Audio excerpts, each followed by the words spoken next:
Výstava grafikoh prepljetanja posle 22 rokov druga samostojna výstava Vladonja Radija na Červenej rúži až teraz šesta u jeho umetnickej karieri.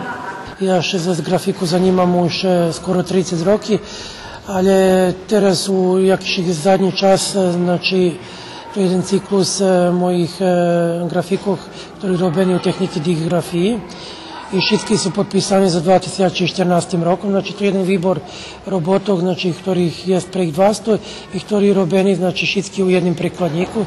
Výstavu otvorila Irina Hardikova-Čević, ktorá hvarela, že še ona može volať i preskonari nebo.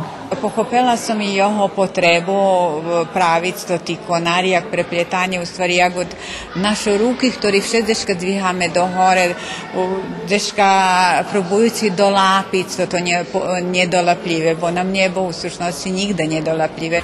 Muzično-tanječna manifestacija Dzecoh Červene kupče počala z ozvivodzenjom novih kompozicijov za dzeci. Було 11 нові пісні, і думаю, що всі ще з цим почали.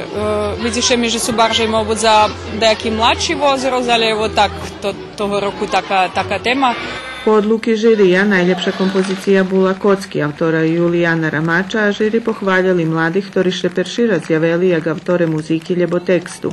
Na Červenim pupču nastupeli ansambli z Ruskove Restura, Kocura, Verbasu, Novo Sadu, Đurđova, Novo Orahova, Bikiću, Šidu i Mikloševcoh, odnosno kolo 450 učešnikov.